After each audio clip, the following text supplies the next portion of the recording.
ang mga kwento ng pag-ibig, kwento ng buhay at kwento ng pag-asa dito sa Barangay Love Stories. Love Stories.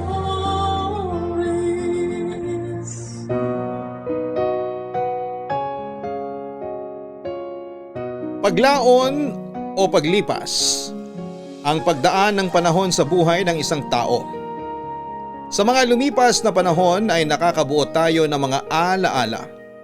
Pero paano kung sa bawat paglipas ng panahon ay may dinadala ka pala na hindi mo masabi dahil sa takot o dahil sa respeto? Nalilipasan ka ng panahon na bitbit ang isang damdaming tinatago. Isang biyayang may tuturing ng isang pagkakaibigan ay tumagal ng mahabang panahon. Dekada man ang binilang ng pangungulila sa isa't isa ay hindi ito alintana dahil sa higpit ng big kiss ng pagkakaibigan na siyang naging pundasyon ng kanilang pagmamahalan. Ating pakinggan ang pagkakaibigang umabot sa edad na 60 nang buo pa rin ang samahan. Maririnig natin ang kanilang mga pinagdaanan sa buhay nila sa mga lumipas na taon at panahon. Pakinggan ang kwento ng ating kabarangay na si Isang dito sa mga kwento ng pag-ibig, buhay at pag-asa sa nangungunang Barangay Love Stories. Dear Papa Dudut, ako po si Isabella. Isang na lang po. Retired na po dito sa Amerika, 72 years old na po ako sa kasalukuyan. Ang kwento ko po ay nangyari 2 taon nang nakalipas. Pero sa Pilipinas po nangyari ang kwento nang umuwi ako dyan sa isang dahilan. Bago ko po ikwento ang lahat ay ipapakilala ko muna ang aking mga kaibigan. Si Mona po ang aking best friend. Bata pa kami ay para na kaming magkapatid. Walang nakakapaghiwalay sa amin. Maliban nga lang po noong umalis ako noon papunta sa Amerika. 71 na si Mona noong nangyari ang kwento. Mas matanda siya sa akin ng 1 taon. Si Mona naman po ay may sobrang ka-close na lalaki, si Atong. Sa totoo lang ay nagkaroon ako ng lihim na paghanga kay Atong noong kabataan namin. Pero kinalimutan ko din dahil nga sa iniisip ko na baka makasagasa ako ng damdamin. Ito kasing si Mona, sa tuwing tatanungin ko kung may namamagitan sa kanilang dalawa ni Atong, laging sagot ay wala daw, pero iba ang nakikita ng mata ko dahil nga sa sobrang close sila. Dahil naman doon ay itinuring ko ding kaibigan si Atong. Madalas magkasama sina Mona at Atong kahit na kami ang mag-best friend. Pero hindi naman po ako nagsiselos dahil sa katunayan ay masaya ako para sa kanilang dalawa kahit na hindi nila aminin. Papadudot, kahit na noong umalis ako ay walang palya kaming nagkakatawagan ni Mona at kalaunan nga po ay nagkaroon ng video call na talaga namang ikinasaya namin. Kasi nagkikita na kami. Ganon ang naging buhay namin mula nang umalis ako. Ang magtawagan para magkabalitaan. Kinuha po kasi ako ng kapatid ko noon para sa Amerika magtrabaho. 30 years old pa lamang po ako nang umalis sa Pilipinas. Kaya sa loob ng mahigit 4 na dekada ay puro boses at video lang ang komunikasyon namin. Noong magretiro ako sa edad na 60 ay binala kong bumalik talaga ng Pilipinas. Pero hindi ko po alam kung ano ang mga balakid at hindi ako makauwi-uwi. Hanggang sa isang malalim na dahilan ang magpapauwi sa akin. Nang magkasakit si Mona, hindi na ako nakapaghintay makabalik, kaya dahil matagal-tagal pa ang pagbabalik ko ay hindi ko na sinekreto at sinabi na agad kina Mona at Atong.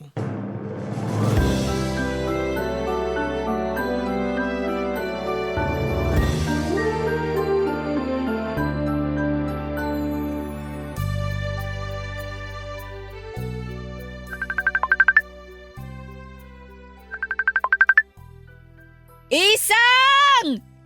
O Mona, huminahon ka. Ayan tuloy at naubo ka na. Kasi naman, alam mo naman kung gaano ko kinasasabi ka ng tawag mo. Pero huwag ka masyadong kumilos at baka makasama sa'yo. Ay hindi, ayos lang ako. Ay nandito pala si Atong. Eto siya. Magandang araw, Isang. At mabuti naman at nandiyan ka at may kasama si Mona. Naku, araw-araw nandito yan. Minsan nga naguguluhan ako kung nandito ba ako sa bahay o nasa kanila. O yan, baka maubo ka na naman yan. Hindi, masaya lang talaga ako at kausap ko ang dalawang mahalagang tao sa akin. Hindi ba, Atong? Ha? Oo naman. Mahalaga ka din naman sa amin. Totoo yan. Ayan ha, pinaiiyak ninyo ako. Hindi ka namin pinapaiyak. Ano ka ba? Oo nga. Kasi naman, nakakaiyak ang sinasabi ninyo. Mabuti pa, ibahin na natin ang usapan. Ay mabuti pa nga. Kumusta ba kayo dyan? Ako, eto. Medyo may lagnat pa rin, pero pawala na. Mabuti naman kung ganon. Alagaan mo yung sarili mo, ha? Naku, wala na nga akong panahon na maalagaan ang sarili ko. Ha? Bakit naman? Kasi lahat ng oras ng pag-aalaga, inako na lahat ni Atong. At hindi ako mapapagod mag-alaga. Salamat, Atong, ha? Karangalan at kaligayahan ko ang paglilingkod kay Mona. Napakalalim naman ang sinabi mo. Wala ka pa rin talagang pagbabago. O diba naaalala mo kung ano si Atong noon pa? Hindi talaga nagbabago yan. Isa lang ang tanging ipinagbago niyan. Ha? Ano naman pinagbago ko? Mas lalo pang bumait. Ikaw talaga, Mona. Palagi mo na lang ako binibiro. Totoo naman ang sinasabi ni Mona. Kahit wala ako dyan, alam kong sobrang kabaitan mo. Totoo yan. Nako, makaalis na nga at napagtutulungan na ako ng magkaibigan. Oy, hindi ah. Nagsasabi lamang ako ng totoo. Oo nga naman. O siya, sige na. Ibahin na uli natin ang usapan. Oo nga, kanina mo pa kami kinukumusta. O ikaw isang ang kumusta riyan. Maayos din naman ako dito. Malungkot pero makausap ko lamang kayo masaya na ako ulit. Ganon din kami. Oo, lalo na itong si Mona. Gaya ngayon. Ayan sobrang masaya na naman. Para kang gamot kasi napapalakas mo si Mona. Talaga ba? Oo, mahal na mahal kanyang kaibigan mo. Syempre, mahal na mahal din kita, Mona. Ayan, paiiyakin nyo na naman ako. Bagong usapan na at baka lumungkot pa itong babaeng ito. Sige, may ibabalita ako. Pero gusto kong huwag kayo masyadong magsaya, ha? Malungkot ba yung balita mo? Hindi naman, masaya ito. Pero relax ka lang, ha? Ay naku, lalo kong kinakabahan sa balitang yan ah. Huwag mo na kaya ibalita, Isang, para hindi kabahan si Mona. Ay hindi na ako kakabahan. Pangako? Oo, pangako. Sabihin mo na Isang. Mas matagal na tayo makakapagkwentuhan. Ay hindi ko maintindihan. Mona, Atong, ako yung uwi na dyan. Talaga? Sabi na huminahon. Ay mahinahon ako! Isang totoo ba yan? Magkakasama na uli tayo? Oo, kaya nga konting hintay lang at nandyan na ako. Kailan ba yan? Inaayos na ang mga papeles. Basta kaunting hintay na lang.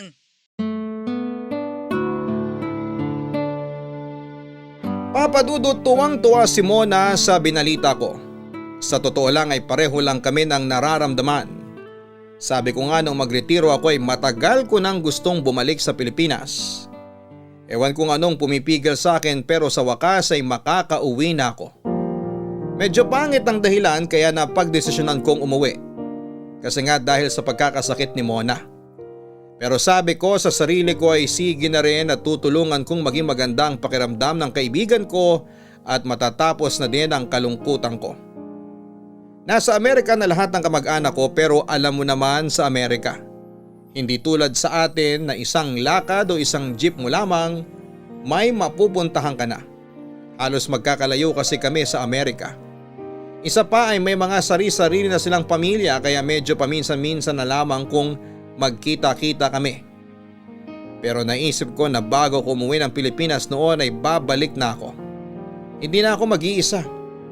Pasensya ka na sana sa akin kasi medyo nagsisentimiento ako, Papadudot.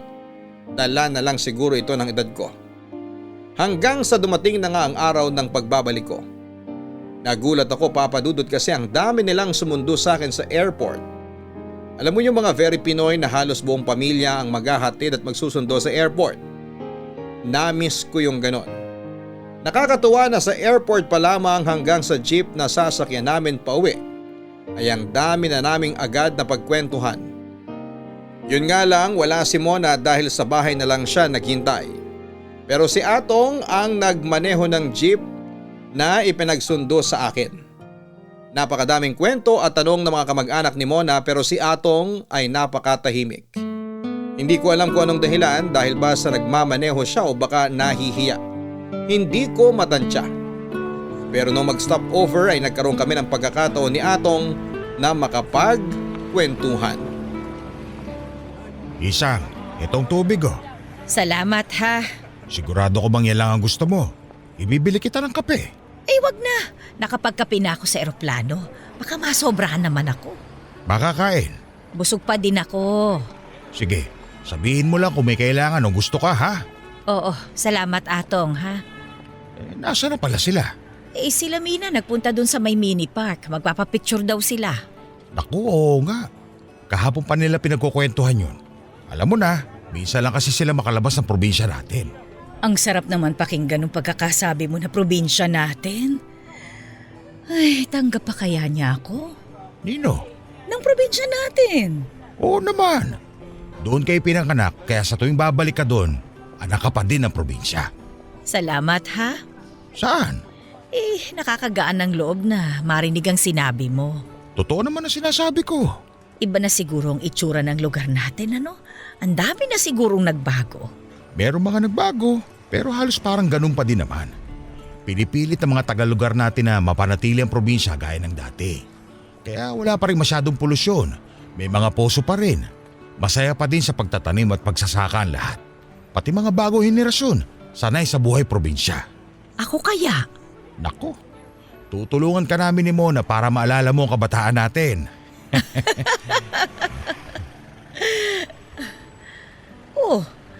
Bakit parang bigla kang sumeryoso? Ha? Atong, kahit ilang dekada tayong hindi nagkita, kilala pa rin kita. Kalimutan mo na. Baka may iba ka pang gusto ipabili. Atong, wag mong baguhin ang usapan. Bakit parang bigla kang sumeryoso? Naisip ko kasi si Mona. Ano si Mona? Huwag ka sana mabibigla. Ano ba ito? Ano ba yung sinasabi mo? Lalo ako kinakabahan.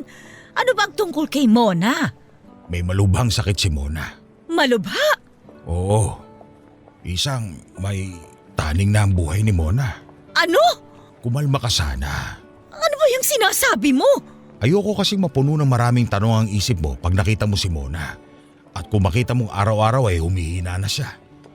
Kaya kahit nagdadalawang isip ako, kinailangan kong sabihin sa'yo. Hindi iba ang tingin nyo sa isa't isa. Kahit nagkaalayo pa kayo, hindi naputol ang pagmamahalan nyo. Diyos ko, ano ba ito? Isang, may pakiusap sana ako. Ano yun? Hindi alam ni Mona ang kalagayan niya. Kaya wag sana nating ipakita sa kanya na nalulungkot tayo. Kasi mag-aalala yun. Magtatanong. Si Mona. Isang, Oo, sige. Ililihim natin sa kanya. Pasasayahin natin siya. papasayahin natin siya. Tapos ikaw umiiyak dyan. Kalmahin mo ang sarili mo. Uminom ka muna ng tubig. Kailan niyo pa ba nalaman? Noong una pa lang, kinausap kami ng doktor tungkol sa kalagayan niya. Nung una pa lang, tinaningan na siya. Matagal na pala ang sakit niya. Hindi lang ipinapakita ni Mona. Tinitiis pala niya kapag sumasakit ang katawan niya. Mona, ano ba nangyari sa'yo, kaibigan ko? Isang, kumalma ka na. Baka makita ka pa ng iba. Iilan lang sa kanila ang nakakaalam ng kalagayan ni Mona. Hindi ba alam ng lahat? Hindi. Napagdesisyon ng huwag na munang sabihin sa iba. Baka kasi makitang malungkot yung mga nakakaalam. Lalo lang mag-aalala si Mona. Pinapangako ko. Lalakasan ko yung loob ko. Hindi ako magpapakita ng lungkot sa harap ni Mona. Salamat. Alam mo bang napakasaya niya nung magsabi ka na uuwi ka?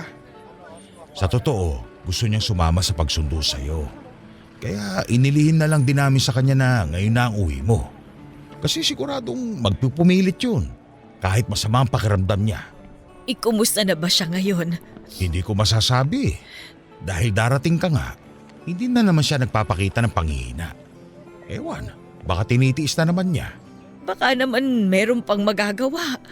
Baka naman pwede pa siyang gumaling. Sa ngayon, yun pa lang ang sinabi ng doktor. Ayaw din naming mawala ng pag-asa. Salamat Atong sa pag-aalaga mo kay Mona ha. Hindi mo kailangan magpasalamat. Gaya mo, mahal ko rin si Mona at gagawin ko ang makakaya ko para sa kanya. Salamat. Salamat.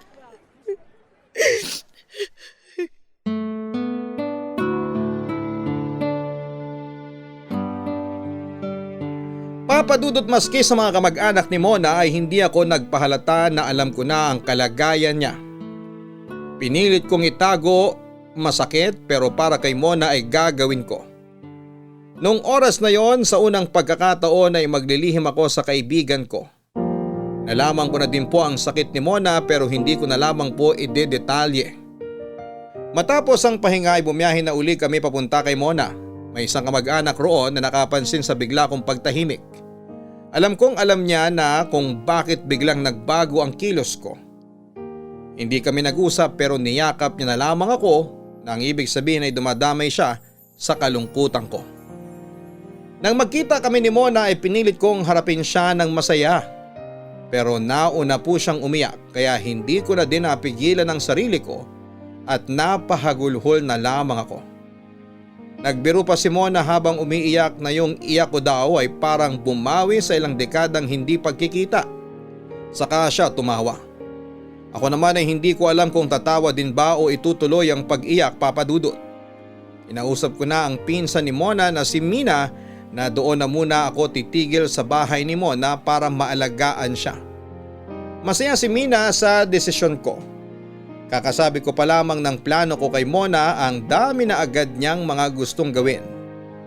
Nalaman ko rin na matagal nang lumipat sa katabing bahay si Atong para mas malapit siya kay Mona. Iniwang kami nila Mina at ng ibang kamag-anak ni Mona para magkaroon kaming tatlo ng oras para sa isa't isa. Nagkamustahan kaming walang katapusang kumustahan.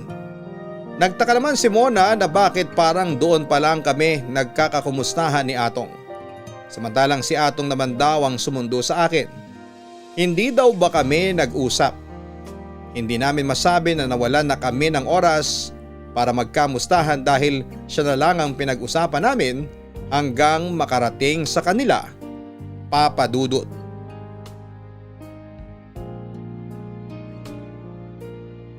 Papa Dudut, nagsettle na ako sa bahay nila Mona. May isang kwarto pa sa kanila at yon ang pinaggamit sa akin. Kahit may sariling kwarto ay mas madalas ako sa kwarto ni Mona kahit pa natutulog siya basta nandun ako. May rocking chair na nasa kwarto niya at doon ako pumupwesto. Si Mina at ang mga kamag-anak ni Mona ay napakasaya at sobrang pasasalamat sa akin dahil doon ako tumigil. Nalaman ko na yon pala talaga ang gusto ni Mona. Ang doon ako tumigil sa kanila. Kaya pala sobrang tuwa at iyak niya nang sa akin na mismo nang galing ang pagsasabi na doon na muna ako sa kanya. May bahay pa po kami, hindi kalayuan kina Mona pero kung doon naman ako titigil ay mag-isa lang din ako. Kaya naman mas mabuti na kina Mona ako. Bukod sa may kasama na ako ay nababantayan ko pa siya, Papa Dudut. Madaming nakapansin na parang ang lakas ni Mona. Hindi siya masyadong tumatayo sa kama dati pero noong dumating daw ako ay lagi na itong nagpapaalalay para lumabas sa bakuran at doon ay makapagkwentuhan sa akin. Ang daming kwento ni Mona at lahat ay mga alaala noong mga bata pa kami. Hindi pa niya nakakalimutan kahit na ilang dekada nang nakalipas. Kahit nagkakatuwaan na kami ay hindi pa din maalis sa isip ko na may sakit si Mona, Papa Dudut. Ayos ka lang ba? Oo naman. Hindi ka ba naman nahihirapan sa pagkakaupo mo dyan? Maupo ka na nga lang din at magkwentuhan na lang tayo. Huwag mo na akong alalahanin at maayos ang pakiramdam ko. Mona, sabihin mo sa akin kung may masakit ha. Siyempre naman. Naku, kilala kita. Madalas para wag akong mag-alala ay titiisin mo kahit nahihirapan ka. Saan naman ako nahihirapan? Dyan nga sa pagkakaupo mo nga. Gusto mo kunin ko yung upuan, yung may kutsyon para hindi matigas yung inuupuan mo. Nako, wag na. Sawang-sawa na ako sa kakaupo sa kama ko. Kaya maganda na itong matigas naman ang inuupuan ko. Oh, eto, nagdala ko ng tubig. Kulang yan. Ay, sandali, teka, kukuha pa ako. Ay, nasa banyo yung timba. Timba! Oo, hindi ba para pampaligo ang kukunin mo? Ito naman napakapalabiro. Naalala ko kasi yung mga tawanan natin noong araw. Ako lang naman ang laging tagatawa kasi puro kabiro. Aminin mo, hinanap mo din ang tawanan natin ano? Oo naman, sobra! Pero mabuti na lang at naimbento yung video call ano? Kahit malayo ka ay nagkikita tayo. Oo nga, nung una boses lang. Pero nung dumating ang video call, nagkaharap-harap din tayo kahit magkakalayo. Mabuti nga naimbento siya nang buhay pa ako. Ano ba yung sinasabi mo? Wala naman. Kasi naisip ko sina nanay at tatay na wala na. Kaya ang dami na nilang hindi naranasan. Kaya nung cellphone. Tapos yun nga, ang video call. Tigilan mo nga yan. Marami pa tayong mararanasan. Makapunta pa kaya tayo sa buwan? Ano? Biro lang. Nakakainis ka naman Pero seryoso.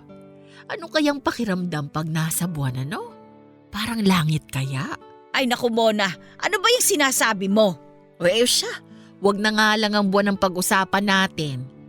Pag-usapan na lang natin ang taon. Taon? Oo. Ilang taon pa kaya tayo dito sa mundo? Ay iiwanan na kita, sige ka. Ito naman, walang pagbabago. Ang dali pa ring mainis sa akin. Sige na, iba na lang ang pag-usapan. Ano ba ang gusto mong pag-usapan? Ikaw, may nararamdaman ka ba? Ay natural. Pag wala na akong naramdaman, ibig sabihin wala na ako dito sa mundo. Mona naman pambihira ka. Biro lang uli. Sige na, iba na lang. Pag-usapan na lang natin ang mga hiling ko. Hiling? Oo, may 3 hiling ako. Kasi gusto ko maranasan uli yung mga masasayang nangyari sa atin noon. Sana mangyari uli ngayon. Ano ba yung mga hiling na yan? Una, gusto kong makasakay uli tayong dalawa sa Ferris wheel. Ferris wheel? Oh, wag mong sabihin na nakalimutan mo na kung ano ang Ferris wheel. Hindi naman. Siya sige. Ano ba yung pangalawa? Pangalawa, gusto kong ulitin natin nila Atong yung pagkakamping sa bundok. Camping? Siya sige. Ano ba yung pangatlo? Yung pangatlo, sasabihin ko na lang kapag natupad na yung unang 2 hiling. Ito naman, may pa-secret-secret pa. Ay basta, Bakit yun ang gusto mong maulit? Sa dinami-dami na masasaya nangyari sa atin noon Bakit 3 lang? 3 lang. Kasi pinili ko yung talagang memorable. Bakit yung Ferris wheel? Kukwento ko na lang kapag nangyari na. Ito naman, masikreto ka na ba ngayon? Hindi Basta mas masarap magbalik tanaw pag nandun na tayo. Siya, sige. Naaalala mo ba nung bumili tayo ng inihaw na baboy? Tapos pauwi, hinabol tayo ng aso. Ay oo, napakalayo na tinakbo natin. Sabi ko na kasi sa'yo, ihagis mo na yung hawak mong inihaw na baboy Ayaw mo pa, ayan tuloy. Ay kasi naman sayang. Di ba nga nung hinagis mo, tinigilan na tayo ng aso. Ang gusto niya lang pala yung inihaw na baboy. Akala ko pa naman nagagandahan siya noon sa akin.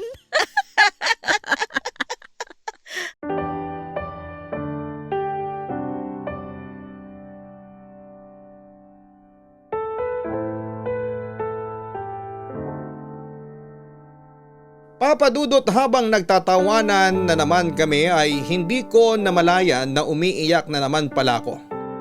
Kaya ayon naapektuhan si Mona. Kaya ang palusot ko ay naiyak ako dahil sa sobrang namis ko ang masasayang araw noong bata pa lamang kami. Naniwala naman si Mona at sinabing siya din daw minsan kapag naaalala niya ay naiiyak siya. Kasi ang lakas daw namin noong mga panahon na yon.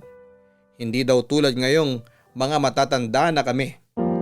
Ang dami ng hindi kayang gawin. Papa Dudut, kahit ganon ang nangyari sa kwentuhan namin ay hindi na alis sa isipan ko ang mga hiling ni Mona. Sinabi ko sa sarili ko na gagawin ko ang lahat ng paraan para matupad ang mga kahilingan na yon. Nagtanong-tanong ako sa paligid kung may nagagawing peryahan sa lugar namin o kahit medyo malapit sa lugar namin.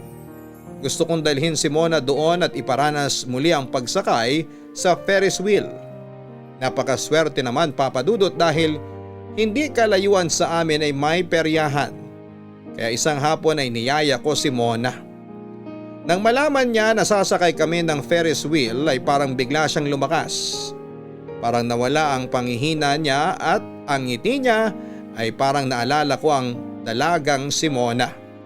Yung matamis na ngiti niya noong kabataan namin. Parang doon ko lang ulit nakitang nagbalik ang parehong ngiti niya noon, Papa Dudut. Kaya kinabukasan mismo ay nagpunta kami ng peryahan. Hinatid kami ni Atong at nagpilit talaga siya na siya ang maghatid sa amin para daw nandun siya para sa amin. Masaya naman din si Atong nang nakita niyang sobrang saya ni Mona, Papa Dudut. Baka pwede na akong maglakad. Mamaya na, malayo pa tayo sa Ferris wheel. Oo nga, hayaan mo na ako magtulak nitong wheelchair. Bakit ba kailangan pang naka-wheelchair? Nakakalakad naman ako. Pero mapapagod ka, kaya mabuting nandyan ka. Baka isipin doon na kasama kong isasakay sa Ferris wheel itong wheelchair. Ay naku, ikaw talaga, hindi naman nila iisipin yun. Oo nga, ikaw lang nag-iisip niyan. Hindi ko iniisip yon. Ang iniisip ko, kung kasama sa Ferris wheel itong wheelchair, ang tawag doon, Ferris wheelchair. Ikaw talaga, Mona. O ayan na, malapit na tayo sa Ferris wheelchair. Itong dalawang ito. Sandali, bibili ako ng ticket. Oh, eto ang pera. Hindi na, magkano lang naman yun? Sigurado ka? Oo naman, sandali lang. Napakabait talaga ni Atong. Totoo naman. Kaya nga nung umalis ako papuntang Amerika, hindi ako masyado nag-alala kasi alam ko na nandyan si Atong at hindi kanya pababayaan. Oo, laging nandyan si Atong. Ikaw ba nung mag-isa ka sa ibang bansa? Kumusta ka? Ayun syempre malungkot. Ang daming dahilan ng lungkot ko. Una, mag-isa ako doon. Pangalawa, yung mga maiiwan ko sa Pilipinas. At syempre, malalayo ako sa inyo. Paano mo nilabanan ang lungkot? Ayun, kaya 2 beses sa isang buwan ako tumatawag para kahit boses lang naririnig ko kayo. Nung mauso nga ang video call, ayun kahit paano nawala na yung lungkot ko na hindi ko kayo nakikita. Pero syempre, iba pa rin talaga yung magkakaharap tayong tatlo. May mga naging kaibigan ka ba roon? Siguro parang kaibigan ko na rin sila. Pero parang mas katrabaho ko lang sila Sa trabaho lang kami nagkikita-kita madalas. Puro busy pa kami. Pagkatapos sa trabaho, yun, kanya-kanya na. Nakakalungkot naman marinig yan. Pero okay lang naman kasi unang-una, wala namang makakapalit sa pagkakaibigan natin. Di ba? Kung sa bagay.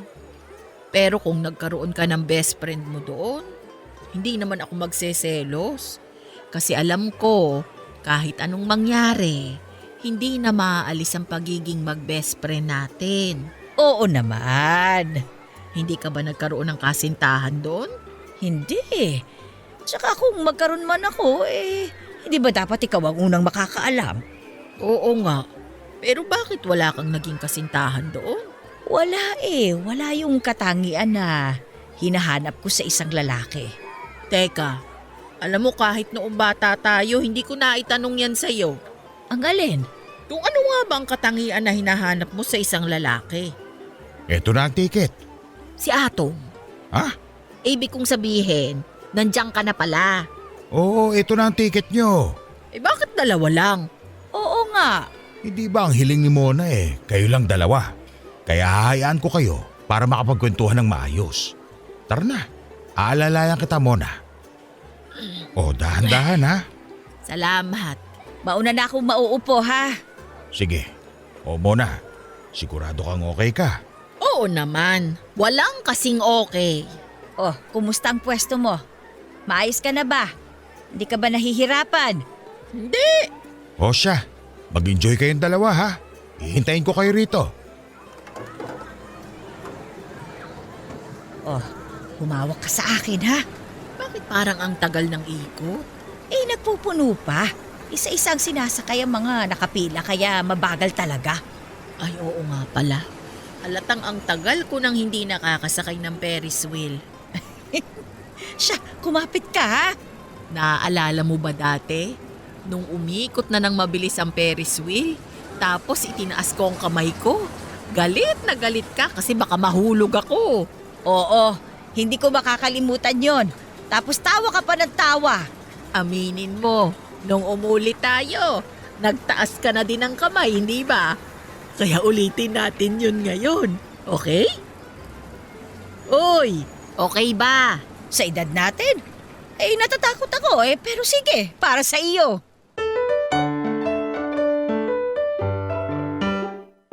Papadudot ang saya-saya ni Mona noong araw na yon. Para po siyang bata na first time makasakay sa Ferris wheel. Noong napakasaya ni Mona ay magkahalo ang emosyon ko, Papadudot. Una ay masaya ako sa nakikita ko, pangalawa ay natatakot ako dahil may edad na kami, at pangatlo ay nalulungkot ako dahil sa kalagayan ng kaibigan ko. Pero dahil nga mabagal ang pag-ikot ng Ferris wheel ay doon na niya naikwento kung bakit ang pagsakay uli sa Ferris wheel ang napili niya na isa sa 3 kahilingan niya. Ipinaalala niya sa akin yung masugid na manliligaw niya na ayaw naman niya. Dahil sa kulit nito noong magkita sila sa peryahan ay tumakbo siya para makalayo. Inilan niya ako bigla papunta sa Ferris wheel para magtago. Ang swerte lang ay kakilala namin yung nagbabantay sa Ferris wheel. Kaya pinabayaan niya kaming makasakay kahit na walang tiket. Tawa kami ng tawa nung hinahanap siya nung lalaking yon. Kasi kitang-kita namin mula sa itaas na halos magkanda haba ang leg niya sa kakahanap kay Mona. Pagbaba ng sinasakyan namin ay nagtago kami sa pagyukob para hindi kami makita. Hindi ko naman masisisi si Mona na ayawan ang lalaking yon kasi may pagkahambog talaga siya. Pero mula noon ay hindi na kinulit ng lalaking yon si Mona. Kaya naaalala ko na kung bakit gusto niyang makasakay muli ng Ferris wheel. Kasi tawa din kami ng tawa habang nagbabalik ala-ala kami. Pagbaba namin ay sanalubong agad kami ni Atong para alalayan si Mona. Pero ang sigla ni Mona ay kapuna-puna. Parang binigyan siya ng lakas ng Ferris wheel. Nagtataka din si Atong nung pinaupunan ni Atong si Mona sa wheelchair ay nagsabi ito na maglalakad na lamang muna dahil kagagaling lamang niya sa pagkakaupo sa Ferris wheel. Pumayag na lang si Atong kasi parang iba ang kilos ni Mona. Pero habang naglalakad kami at tumatawa si Mona ay bigla itong naubo at parang nanikip ang dibdib.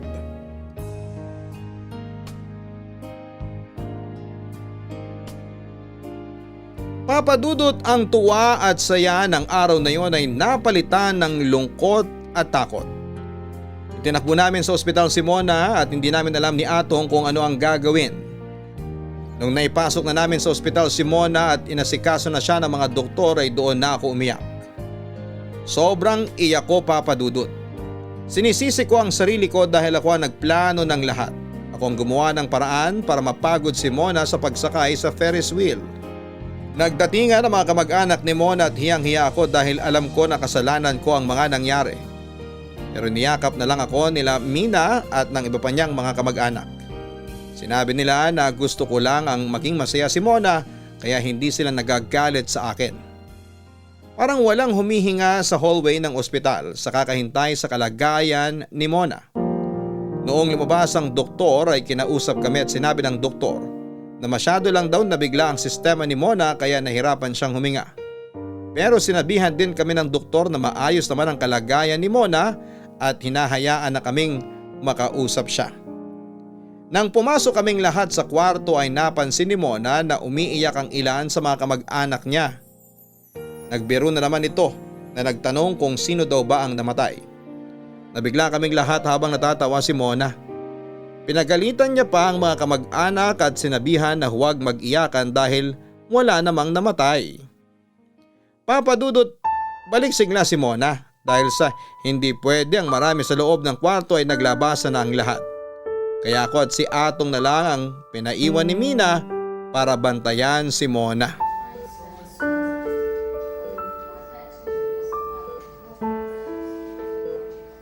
Oo, umiiyak ka rin ba? Hindi. Weh, umiiyak ka eh. Ay, nako, hindi nga. Eh bakit ganyan ang mata mo? Sige na nga, umiyak na ako. Ikaw naman kasi eh. Nahirapan lang ako huminga. Mona, sa edad natin, delikado na yon. Eh bakit? Bata pa naman tayo hindi ba Atong? Ha? O isa ka pa, bakit ganyan din ang mata mo? Pati ba ikaw umiyak rin? Paano ba namang hindi? Eh hindi ka makahinga kanina. Kasalanan ko. Oy, bakit mo naging kasalanan? Tinakpan mo ba ang ilong ko kaya nahirapan akong huminga? Ayan ka na naman sa biro mo eh. Ay bakit mo kasi sinisisi ang sarili mo? Wala kang kasalanan. Masaya nga ako sa pagtupad mo sa unang hiling ko eh. Yun na lang muna. Anong ibig mong sabihin?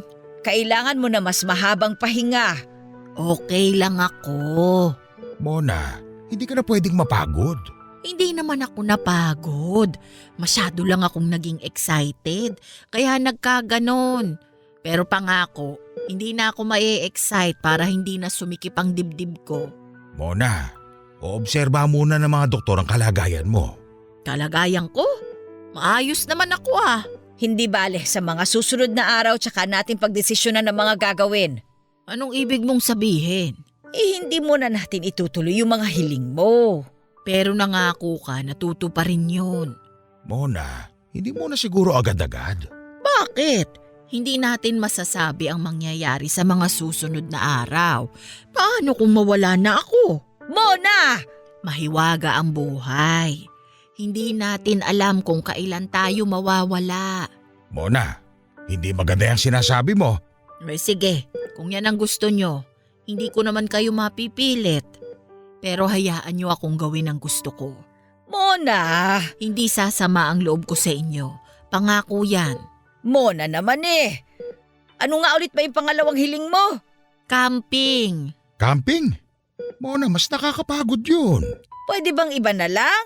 Ay hindi, yun ang pangalawa sa listahan ko eh. Ang ulitin natin yung pagkakamping sa bundok. Iba ka naman pwedeng sa bakuran na lang tayo mag-camping. Sa likod ng bahay. Oo, camping pa din naman yun. Magtatayo tayo ng tent. Oo nga, gagawin natin ang ginagawa sa camping. Pero doon na lang sa may bakuran. Para naman nating niloko ang mga sarili natin noon. Eh pero kasi Mona. O siya, kung ayaw nyo talaga, kalimutan na lang. Salamat. Isip ka na lang na iba pang hiling. Di na, ayos na ako. Kalimutan na lang natin ang usapang to. Mona, huwag ka sanang magagalit ha. Oo, para sa'yo naman itong sinasabi namin eh. Alam ko. Ang dibdib ko. Mona, ano bang nangyayari? Wala. Hayaan nyo na lang ako. Sandali, tatawagin ko ang doktor. Wag na. Hayaan nyo na lang ako. Mona! Ay, gumaling ka lang. Itutuloy natin ang camping. Talaga? Yay! Ano ka ba? Huminahon ka. Yang dibdib mo. Wala na akong nararamdaman. Okay na ako. Ha? Sigurado ka? Oo. Umarte lang ako. Isang, walang bawian ha. Itutuloy natin ang camping. Ay, oo na. Sige na. Huwag mo nang uulitin yon ha? Ang alin? Hindi magandang biro yang sumasakit ang dibdib. Naku, si Lolo naman uminit agad ang ulo. Oh, sabi mo hindi ka na masyadong ma-excite. Oo nga pala, ang pangako ay pangako. Kaya yung pangako mo rin ha? Oo na nga.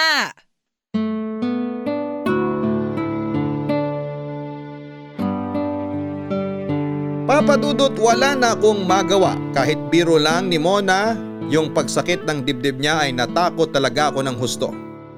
Paano kasi kung totoo sa kahiling niya yon? Naisip ko din po na maling pigilan yon habang kaya pa naming pare-pareho. Opo Papa Dudut, tama din si Mona sa sinabi niya na hindi namin masasabi ang bukas. Kaya habang kaya pang gawin ngayon ay gawin na, kesa mahuli ang lahat. Kahit labag sa loob ko ay plinano ko pa din ang camping. Pero sa pagkakataon na yon ay katulong ko na si Atong sa pagpaplano. Siya ang kumausap ng mga medic na kunwari ay nagka-camping malapit sa amin. Wag naman sana pero para kung ano man ang mangyari, kung sumpungin man si Mona ay nandun lamang sila at malalapatan kaagad ng kung anong lunas ang kalagayan niya. Nilihim namin kay Mona ang tungkol sa mga medic na isinama namin. Hindi naman nakaistorbo ang pagsama namin sa kanila kasi yung mga naka-day off ang kinausap namin at sinabing babayaran ng doble ang araw nila sa pagsama. Kaya may dalawa kaming kasamang medic. Noong nandun na kami ay nagtayo kami ng tent, gumawa ng lutuan gamit ang malaking bato. Tinuring namin na camping talaga yon dahil yon ang gusto ni Mona. Para daw katulad noong kabataan namin. Ewan ko ba kung bakit parang mali na nag-aalala kami dahil sa sobrang saya na naman ni Mona. Nakakatakot kasi na baka masobrahan na naman ang saya ni Mona. Para siyang bata na nagre-reenact pa ng mga ilang ginawa namin noong unang mag-camping kami noong bata pa kami. Atong, tulungan na kitang magtayo niyang tent. Wag na, kaya ko na ito. Ayun, naitayo ko na din naman ang tent ko ni Isang. Siguro, mahiga ka na muna sa loob. Tatawagin ka na lang namin kapag kakain na. Ano ka ba naman? Kung patutulugin mo na ako ngayon sa tent, di sana hindi na tayo umalis sa kwarto ko. Nandito tayo para mag-camping. Pero ayos lang ako dito. Hindi ko na kailangan ng tulong. Ayun si Isang, baka kailangan ng katulong sa pagluluto. O sige. Isang, anong maitutulong ko? Ayos na, naisalang ko na. Hintayin na lang nating maluto. Wala na akong maitutulong? Wala na, ayos na lahat. Ay mabuti pa magsibak na lang ako ng panggatong. Wag! Wow! Bukod sa sabay kayo, pasigaw pa talaga ha? Mabuti pa magkwentuhan na lang tayo habang hinihintay maluto yung pagkain. Mabuti pa nga, tapos na rin ako doon sa tente. Ang saya-saya, no? Oh, wag masyado ha, yung pangako mo. Oo, hindi ko nakakalimutan yon, Lola. Malaki na rin yung ipinagbago nitong lugar, ano? Oo, maski ako nanibago kasi ang tagal ko nang hindi nakakapunta dito. Kailan nga ba tayo huling nandito at nag-camping? 1969 ba o 1970? 1970, naalala ko na. Kasi 18 na ako noon kaya pinayagan na ako mag-camping. Ang tagal na pala. Babalik pa sana tayo dito. Kaso biglang naging abala na si Isang noon, kaya hindi na natuloy. Kaya nga gusto kong matuloy na uli. Kasi baka mamaya may aalis na naman. Ay naku, ayoko na ng usapang aalis. Kung iisipin, ang saya natin noon, no? Parang ganun pa rin naman ngayon. Kami ni Isang nasa isang tent noon. Ikaw kasama mo sa tent si Leroy. Oo nga, si Leroy. Bakit ba hindi natin siya kinontak? Isang, wala na si Leroy. 20 taon na nung mawala siya. Ay naku, pasensya na't hindi ko naman alam. Ayos lang. Huli na rin kasi nung malaman namin. Sa Maynila na siya binawian ng buhay. Naibalita lang ng kamag-anak niya dito. Nito lang din sa akin na ikwento kaya hindi ko pa nasabi sa iyo. Pero kung nandito si Leroy, naku, isa sa makulit yun. Ay sino ba yung isa? Si Atong. Ay sandali, oy! Tumatawa ka na naman! Si Lola talaga? Tipid ko na nga sa tawa ko eh. Ay naku, palusot ka pa. Nakakatuwa kayong magkaibigan. Namiss ko ring makitang mainis si Isang eh. Kaya pala madalas mo kung iniinis. Medyo. Teka, maalala ko, hindi natin naituloy yung kwentuhan natin. Bakit nga ba hindi ka nagkaroon ng kasintahan o nag-asawa sa Amerika? Wala walang pagkakataon. Wala ka bang nagustuhan sa Amerika? Wala nga sa kanilang hinahanap ko. Ano bang hinahanap mo sa isang lalaki? Hinahanap ko pa nga eh. Akala mo ikaw lang ang magaling mag-joke ha? Uy, sandali muna. Baka masobra ka na naman sa saya, ha? Naku, ang hirap ng may kasamang lolo at lola. Ay, iba na lamang ang pag-usapan natin. Mabuti pa nga. Pag-usapan natin si Leroy. Ano bang ikinamatay niya? Ay, wag na lang yan. Ayokong pag-usapan ng kamatayan. Hindi natin dapat iniiwasan ang usapan tungkol sa kamatayan. Kahit na, ayoko pa rin.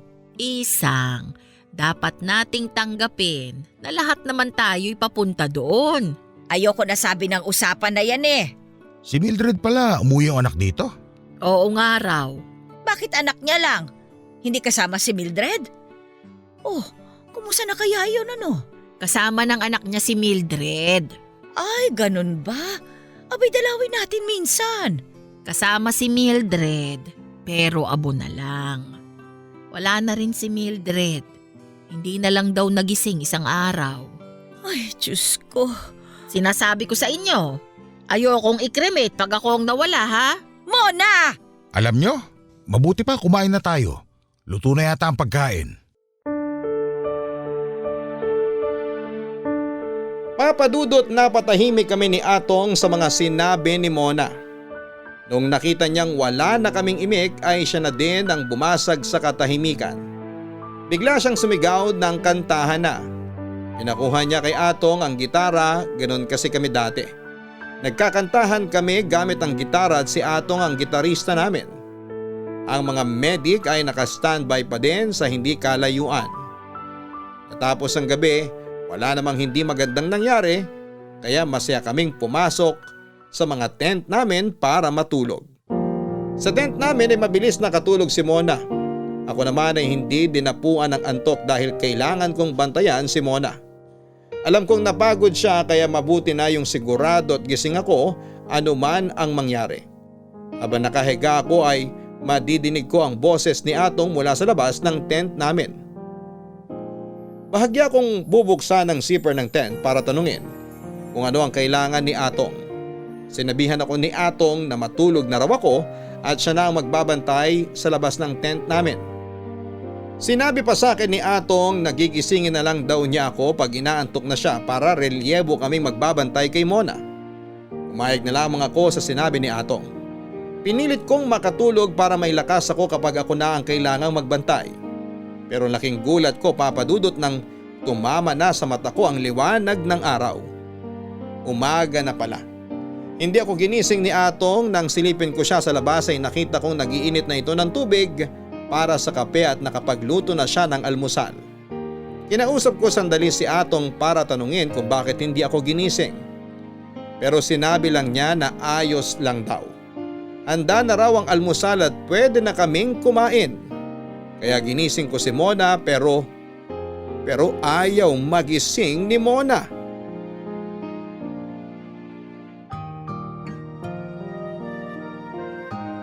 Papadudot ilang beses kong tinapik si Mona noon pero hindi na siya gumigising. Inalog ko siya pero hindi pa din siya gumagalaw. Naisigaw ko ang pangalan niya at hihiyaw na sana ako para tawagin ang mga medic nang biglang magsalita si Mona. Nagulat ako nang sabihin niya na sandali lang daw at matatapos na ang panaginip niya. Mahirap daw kasing maituloy ang panaginip kapag dumilat na siya.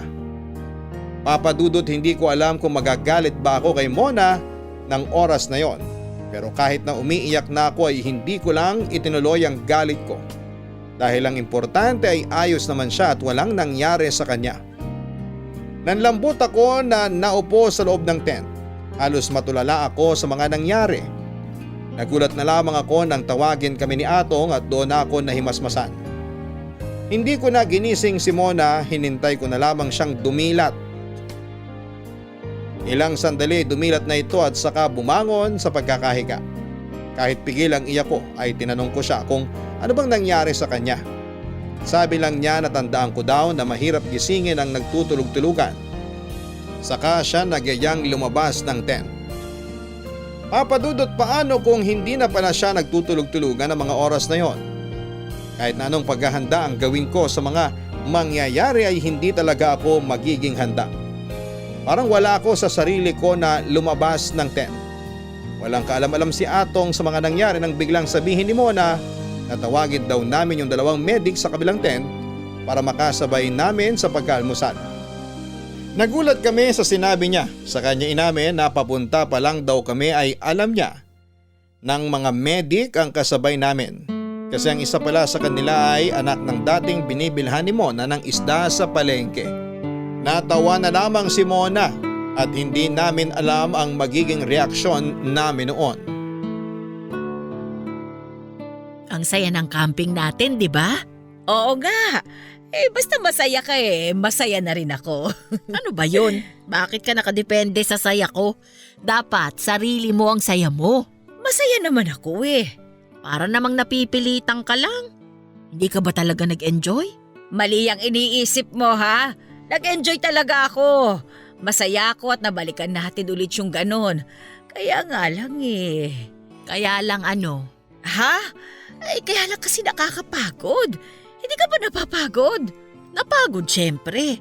Parang dati napagod ako. Pero masaya. Ay, salamat naman kung ganon. Ano ba? Ako ang dapat magpasalamat sa pagtupad mo sa kahilingan ko. Nagtulong kami ni Atong na maisagawa yung camping. Walang pagbabago si Atong. Dati siya din ang nagtayo ng 2 tent. Tapos tumulong ako. Kaso yung camping natin kahapon, ayaw niyo akong patulungin. Ayos lang yun. Para madami ka pang lakas para sa buong araw. Kita mo naman hindi sumikip ang dibdib mo kasi marami ka pang enerhiya. Oo nga. Nangyari na yung 2 hiling mo. Ano ba yung pangatlo? Sana naman hindi mahirap yan ha. Naku, napakadali lang nung pangatlo. Ano ba yun? Mamaya na. Sus Mariusep, pa-suspense pa. Ay basta, mamaya ko nasasabihin. Siya, sige bahala ka. May kailangan ka pa ba? Wala na. Lalabas na muna ako sa kusina ha. Tutulong muna ako kay Namina para sa pag-aayos ng mga ihahanda bukas. Sige, mamaya lalabas ako doon. Naku, wag na. Kaya na namin yun. Magpahinga ka na muna dyan. Tandaan mo, mas madaming pahinga, mas maraming enerhiya. Sige na nga, inutupa ako. Loka-loka. Siya, sige na. Lalabas na muna ako ha. Isang, Ay Atong, nandyan si Mona sa loob. Dito lang ako sa kusina ha. sige, sisilipin ko lang si Mona sa loob. Okay, sige. Mona, Atong, tuloy ka. kamusta ka? Eto, kitang-kita naman. Mabuting mabuti. Salamat naman. Mabuti, pumunta ka. May sasabihin ako sa'yo. Ano yon? Natatandaan mo ba yung sayaw nyo ni Isang dati? Alin doon? Anong alin doon? 1 beses lang naman kayo nagsayaw. Oo nga, bakit ba? Mag-practice ka uli ng sayaw na yon. Ano bang papraktisin doon? Ang mangyayari lang naman hahawak ako sa bewang niya at ang isang kamay ko nakahawak sa kamay niya at ang isang kamay naman niya nakahawak naman sa balikat ko. Tapos ugoy-ugoy lang. Teka, bakit ba? Ay basta. Anong basta? Gusto ko magsayaw uli kayo ni Isang bukas dun sa pasayaw sa plaza. Ha? Ayaw ko? Ano ka ba? Yun na nga lang ang hiling ko sa'yo, ayaw mo pa akong pagbigyan. Pero, Wala nang pero. Basta mag-practice ka na ha. ano sabi ni Isang? Ay hindi pa niya alam. Hindi pa? Di ba kausap mo siya kanina? Oo, pero hindi ko pa sinabi. Gusto ko, ikaw ang mag-imbita sa kanya. Nako, ayoko. Ano bang pinag-uusapan ninyo? Nakakaistorbo ba ako? Ay naku, hindi. May sasabihin lang daw sa'yo si Atong. Ano ba yon? Sabihin mo na. Isang kasi, yayayain sana kitang sumayaw sa plaza bukas ng gabi. Ha? Ay naku, ayoko. Ang tagal ko nang hindi nagsasayaw. Isang, pagbigyan mo na si Atong. Yun na rin kasi yung 3 kahilingan ko Ha? Sige na. Siya, sige. Payag na ako. Yay! Mona! Mona!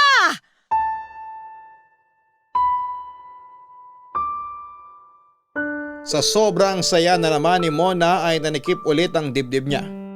Nagdesisyon kami na itakbo na siya sa ospital. May pinainom na gamot sa kanya kaya umayos ang pakiramdam niya. Gaya ng sinabi ko ay sinabi ng doktor na nabigla na naman ang sistema ni Mona dahil sa sobrang pagkasaya. Pero Papa Dudut, iba na. Hindi na gaya ng dati at sa pagkakataon na yon ay kitang-kita ang panghihina ni Mona.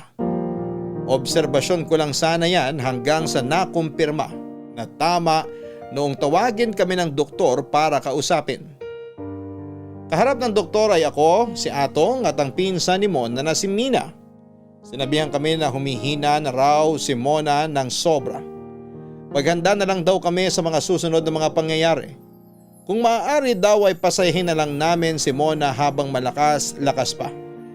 Nag-iyakan kami ni Mina, si Atong ay pigil na pigil ang iyak. Pero ang luha niya ay kitang-kita na tuloy-tuloy ang pagdaloy. Bago kami pumasok uli sa kwarto ay pinilit naming ayusin ang aming mga sarili para hindi mahalata ni Mona na nag-iyakan kami sa labas.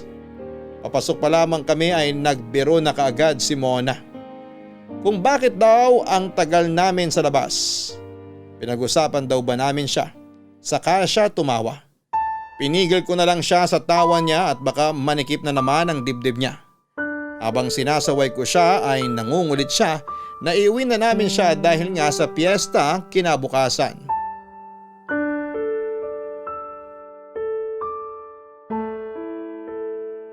Isang, Mona, naistorbo ba kita? ay hindi. Oy, sige lang, matulog ka lang. Ayos na ako. May gusto ka ba? Tubig. Mamaya na lang. Sabihin mo kung may kailangan ka, ha? Oo. Ano bang nararamdaman mo? Huwag mo akong alalahanin. Mona, Oh, nandito si Atong. Saan ka galing? tumulong ako sa labas. Marami bang bisita? Sapat lang, mga kapitbahay. Gusto mo bang lumabas? Ay, hindi na. Dito na lang ako. O siya, sige. Komportable ka ba sa pwesto mo? Oo. Lalabas na muna ako, ha? Ako din. Sige.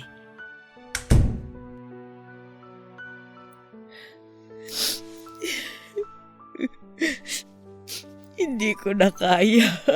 Lakasan mo ang loob mo. Hindi tayo dapat magpakita ng kahinaan. Basta maging normal pa rin tayo. Huwag tayo magpakita ng lungkot. Oo. Sige na, magbihis ka na.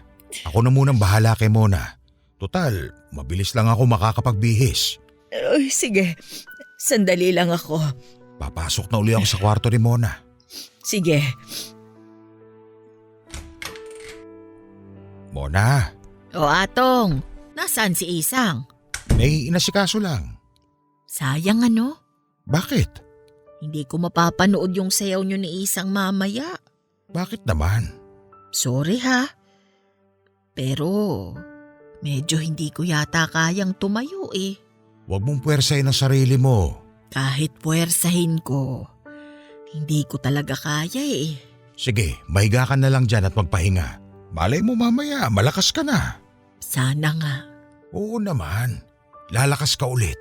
Pero kahit hindi ko mapanood ang sayaw nyo, masaya pa rin ako. Kasi alam kong natupad ang kahilingan ko.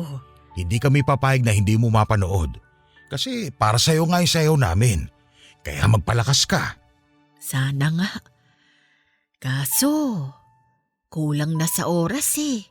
Maya-maya lang magsisimula na ang pasayaw sa plaza. Manalig ka. Mapapanood mo kami. Salamat. Nandito na ako.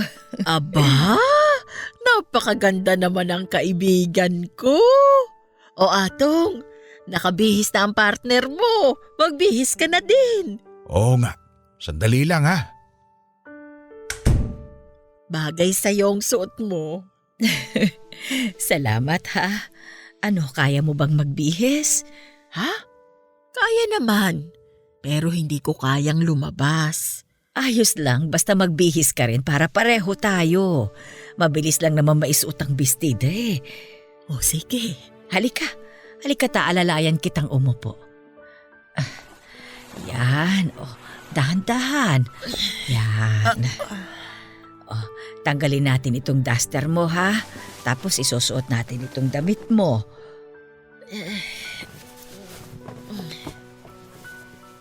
Pansinin mo, pareho tayo. Magkaiba lang ang kulay.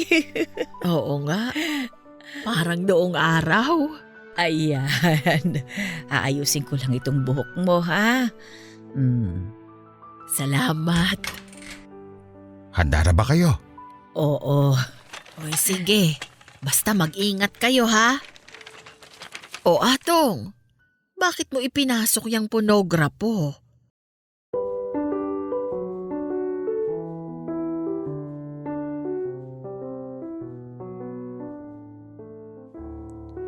Papadudot ang akala ni Mona ay magpapaalam kami sa kanya para pumunta sa plaza. Pero plinano namin ni Atong ang lahat.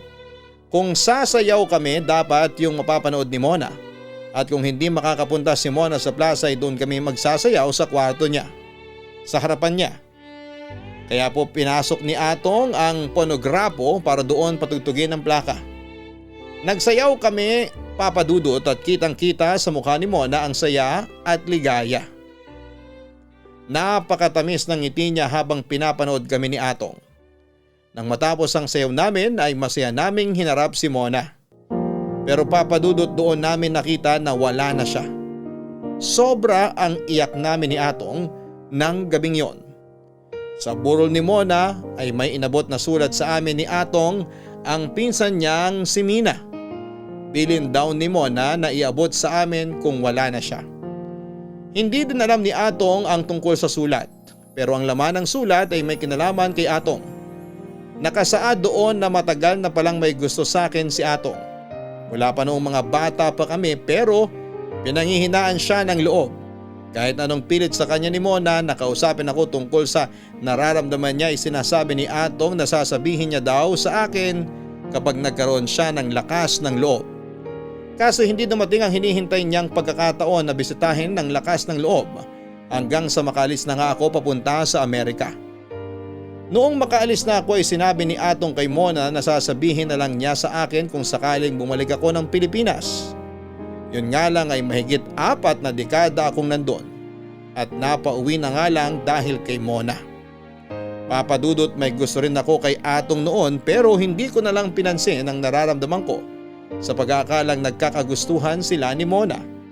Mali pala ang aking akala dahil matalik na magkaibigan lang din pala ang tinginan ng dalawa. Pag uwi ko dito sa Pilipinas ay nahiya naman daw si Atong na magsalita dahil nailang siya sa tagal nang hindi kami nagkikita ng harapan. Hindi sinabi ni Mona ang lahat sa akin dahil sa pangako niya kay Atong, nahahayaan niya ito na siya ang umamin sa akin ng diretsyo. Sa harap ng bangkay ni Mona ay inamin namin sa kaibigan namin ang pagmamahalan namin. 2 taon na kaming magkarelasyon ngayon, Papadudot, at masaya naman kami kahit na ilang dekada pa ang nasayang na hindi namin naamin sa isa't isa ang nararamdaman namin. Pero babawi kami, yan ang pangako namin kay Mona. Papadudot, nagpapasalamat ako sa inyo at nabigyan mo ng pagkakataon na maibahagi ko ang kwento namin sa Barangay Love Stories. Isang biyaya sa katulad ko ang mapaunlakan ng Barangay LS 97.1. Ang inyong forever kapuso at kabarangay, Isang. May mga taong matiisin at kayang hintayin na lamang kung kailan mangyayari ang ninanais. Sa buhay nga nila Isang, Mona at Atong ay ilang dekada ang hinintay para lang masiwalat ang matagal nang dapat na nalaman ng isa't isa. Bagamat maganda ang kinalabasan ay ang tagal pa din nilang hinintay. Huwag mo na sanang hintayin pa na panahon pa ang magsabi kung kailan dapat isiwalat ang tinatago. Pwedeng sabihin na habang maaga pa. Kung ano man ang kalabasan ay mabuti pa rin na nalaman mo kaagad-agad. Paano kung sa tagal mong naghintay ay hindi pala ayon sa ninanais mo ang maging katapusan? Baka mas masakit pa ang maramdaman kaysa sa inalam mo na ng agaran. Hanggang sa muli, ako po ang inyong si Papadudot sa mga kwento ng pag-ibig, buhay at pag-asa sa Barangay Love Stories number 1. Sabay-sabay nating pakinggan ang iyong kwento ng pag-ibig, buhay at pag-asa. Ipadala lang sa barangaylovestories@yahoo.com.